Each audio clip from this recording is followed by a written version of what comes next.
Crossing the River Tay at Dundee on the bridge, passengers may notice old pillars in the water.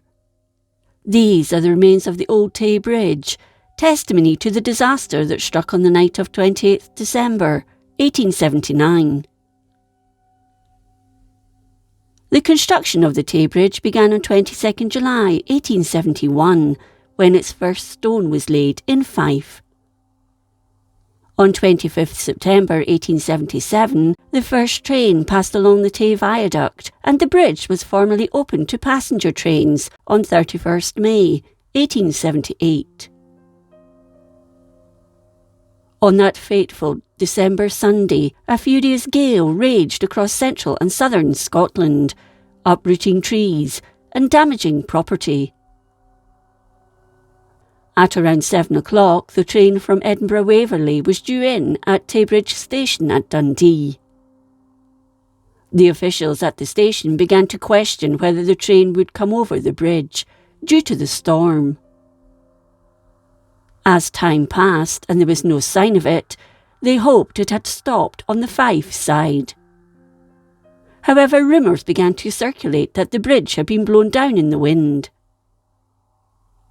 Several eyewitnesses stated they'd seen a shower of sparks rapidly descend from the railway into the river, giving credence to the rumours. A crowd began to gather at the signal box at the Esplanade station, and inquiries were made to the signalman there. He said the train had been signalled from the south end of the bridge at 7:09, and that it had entered onto the bridge according to a signal received at 7:14. Then, at 7:17, he looked out from his box for its approach, but had seen nothing. When he tried to signal to the south, he found that the means of communication had been interrupted. It occurred to him that it was possible part of the bridge had fallen and taken the telegraph wires with it.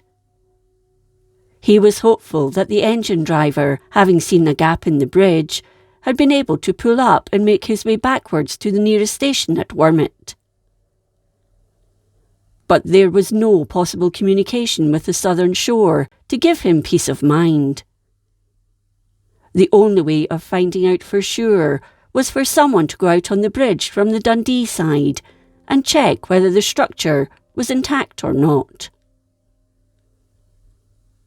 The station master, James Smith, and the locomotive superintendent, James Roberts, took it upon themselves to go onto the bridge, but it was no easy task in the raging storm.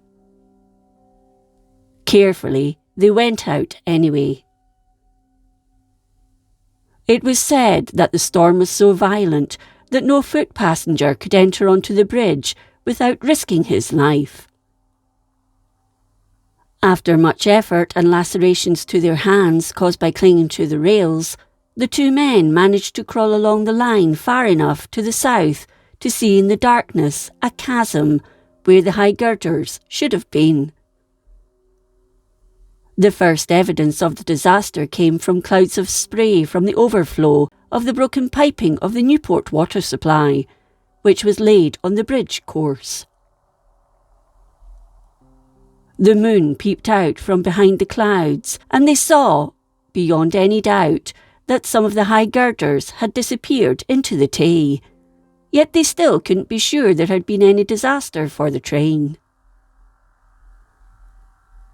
Smith, through the spray on the river, thought he saw a red light in the distance, which he thought may have been a lamp from the train, but it wasn't the case.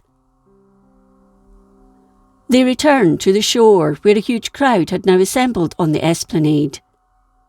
Several people came forward, saying they'd witnessed the train falling from the bridge. George Maxwell, son of the late Baillie Alexander Maxwell, was sitting about 7:15 with 3 friends in one of the front rooms of his father's house at Magdalen Green. It was immediately opposite the boasting girder at the north end of the Tay Bridge.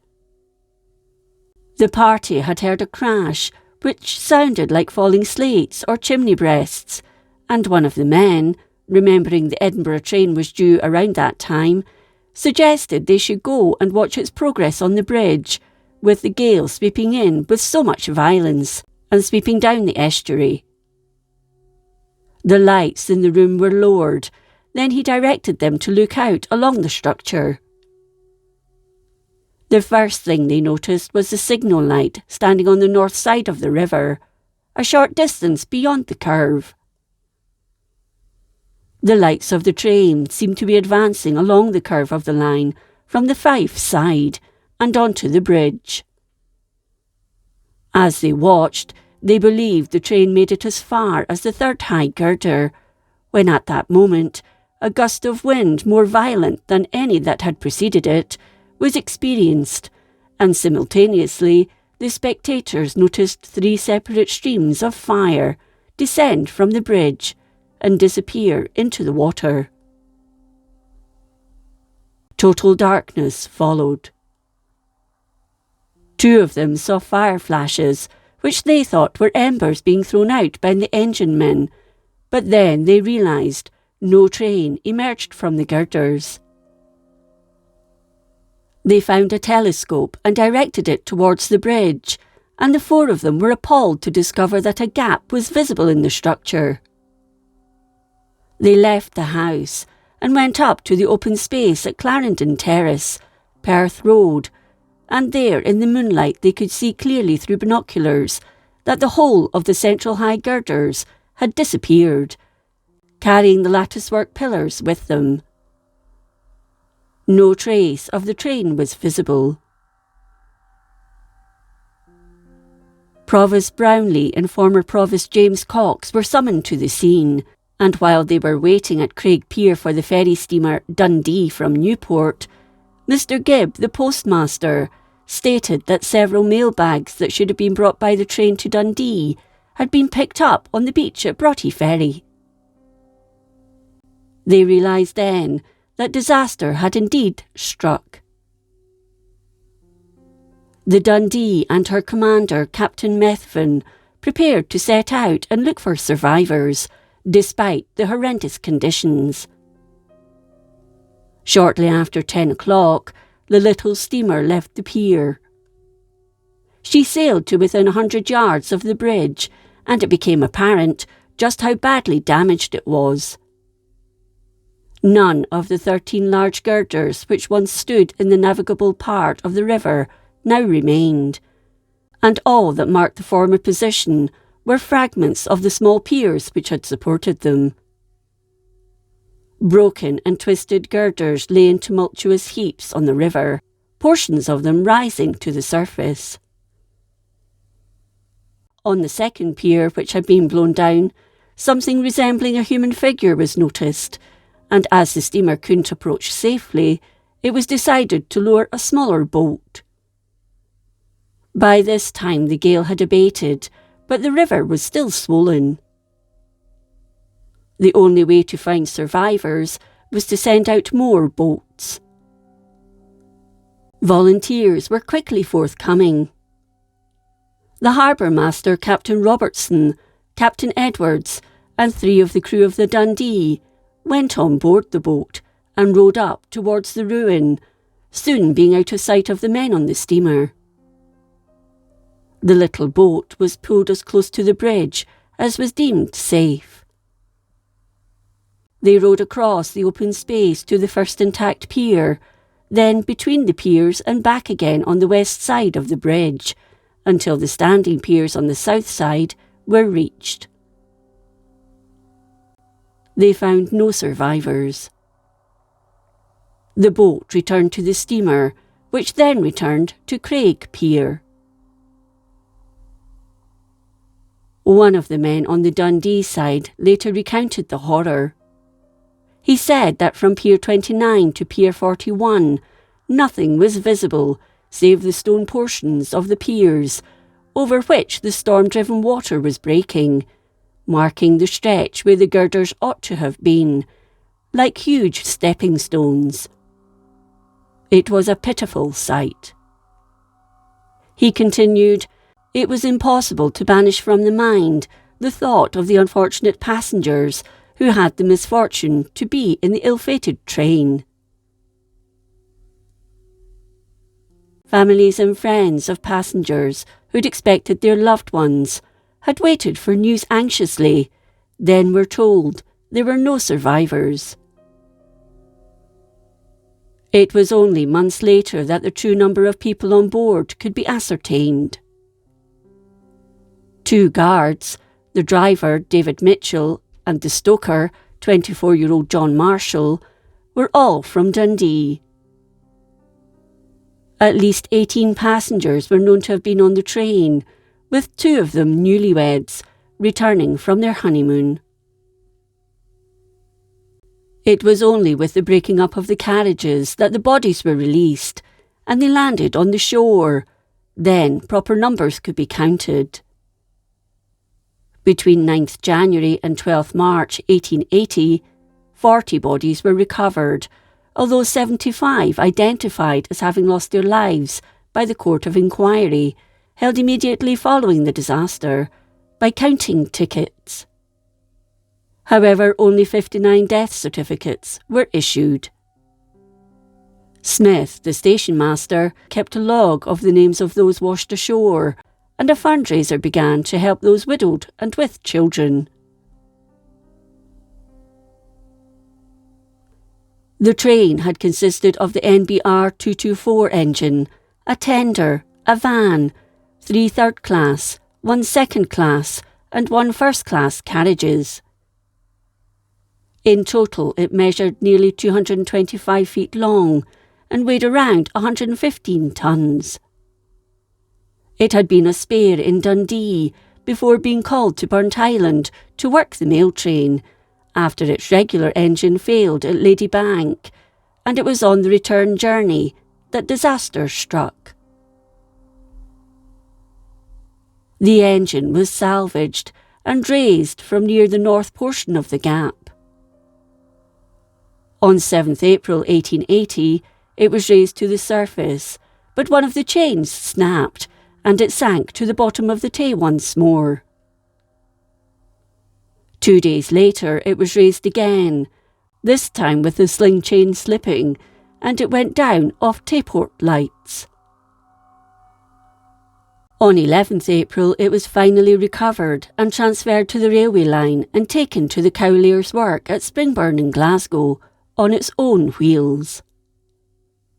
Here, the engine, built by Thomas Wheatley, was repaired and renovated, thanks to it being protected as it fell by steel girders from the bridge that had acted like a cage, and it began a working life once more. The first person to drive it following this was Robert Marshall, John's brother. 20 years later, it was working on the Glasgow to Devon Valley line in Clackmannanshire. The old railway remained a shrine until the new rail bridge was built between 9th March 1882 and 11th June 1887, when the first train ventured across it. It was officially opened 9 days later. Nicknamed the Diver, the old engine once again crossed the Tay on this new bridge, built 18 metres, or 59 feet, upstream and parallel to the old bridge, using some of the undamaged girders from that bridge. This was on the 30th anniversary of the disaster in 1909. It was withdrawn from service 10 years later.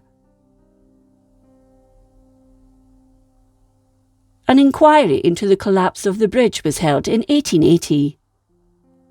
The first session of the Board of Trade Inquiry took place at Dundee Courthouse on Saturday, 3rd January.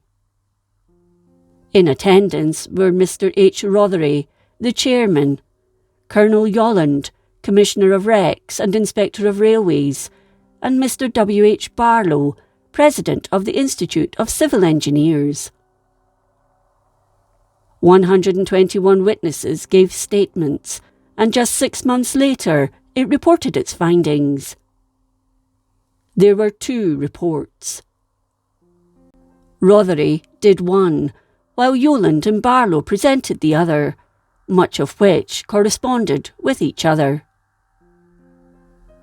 The bridge designer, engineer Sir Thomas Bouch, was principally, although not solely, to blame. Rothery stated there had been no movement or settlement of the piers. The wrought iron used was fair, with the cast iron also fairly good, with the iron girders evenly spread out. However, the cross bracings and fastenings on the iron columns, which themselves were deemed to be imperfect, were not strong enough to sustain the lateral pressure of the wind, and concluded it was probably due to these failings that the bridge collapsed that night. The Wormit foundry was also found at fault, with the work being classed as imperfect, and there was an apparent lack of supervision at the ironworks. It concluded contributing factors were the design itself, its construction and its maintenance, as well as trains found to be crossing the bridge at more than the recommended 25 miles per hour, which put further stresses on it. There is some speculation today whether the train caused the bridge to collapse or the bridge caused the train to collapse.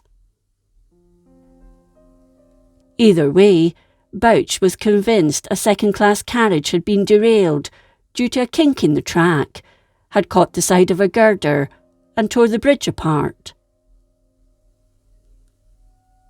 What is certain is that the cast-iron tie bars that connected the 6 cast-iron columns together to hold the track in place failed due to using thinner lugs.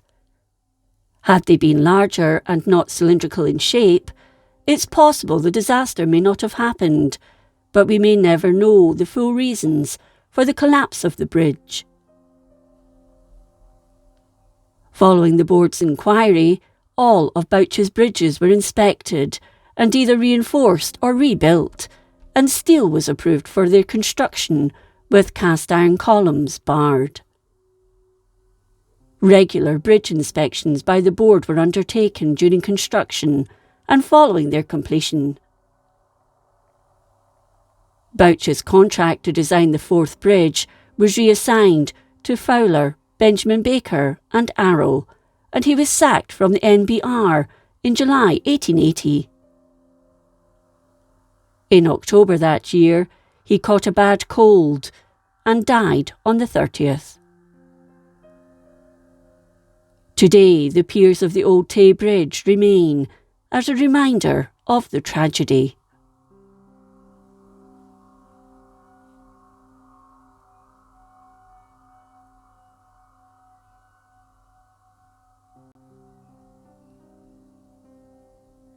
If you enjoyed this episode of Scotland's History, please like, comment and subscribe. Until next time, thank you for watching.